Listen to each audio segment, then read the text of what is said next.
سیدنا عمر بن عبدالعزیز رضی اللہ تعالی عنہ خلیفہ راشد، آپ کی بارگاہ میں ایک مرتبہ آپ کے دروازے پر سیدنا امام حسن رضی اللہ تعالی عنہ کے پوتے کسی کام سے آئے. آپ خلیفہ وقت تھے، کسی کام سے آئے.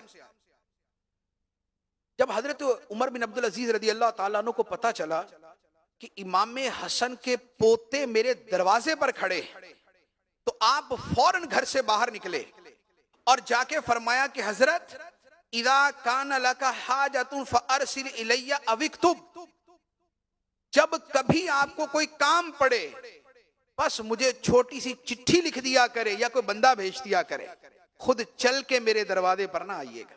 کیوں؟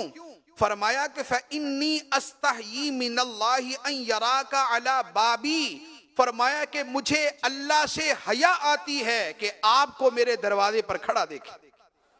مجھے اللہ سے حیا آتی ہے کہ آپ کو میرے دروازے پر کھڑا دیکھے.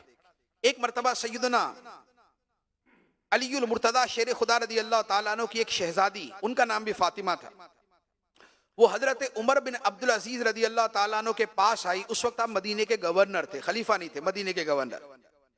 تو جب آپ کو اطلاع ملی کہ سیدنا علی المرتضی شیر خدا رضی اللہ تعالیٰ عنہ کی شہزادی میرے دروازے پر آئی، آپ فوراً دوڑ کر باہر آئے اور کہا یا ابنتا علی، اے علی کی شہزادی، واللہ ما علی ظہر الارض اہل بیت احب الی منکم، خدا کی قسم روئے زمین پر کوئی گھرانہ آپ کے گھرانے سے مجھے زیادہ محبوب نہیں.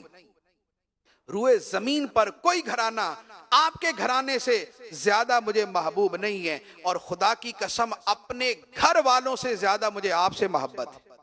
اپنے گھر والوں سے زیادہ مجھے آپ سے محبت ہے. آپ کو جب کبھی کام ہو صرف پیغام بھیج دیا کریں، خود چل کے میرے دروازے پر نہ آئیے. اور سیدنا عمر بن عبدالعزیز رضی اللہ تعالی عنہ کی عادت مبارکہ کیا تھی کہ جب سادات کرام میں سے کسی سے ملاقات ہوتی، اہل بیت میں سے کسی سے ملاقات ہوتی، تو کیا کرتے؟ وَكَانَ يَطْلُبُ مِنْهُمْ أَنْ يَشْفَعَ لَهُ فِي سَاعَةِ الْقِيَامَةِ، تو اہل بیت کے اس ہستی سے، فرد سے سوال کیا کرتے تھے، کہا کرتے تھے کہ خدا کے لیے قیامت کے دن میری شفاعت کر دینا، قیامت کے دن میری شفاعت کر دینا.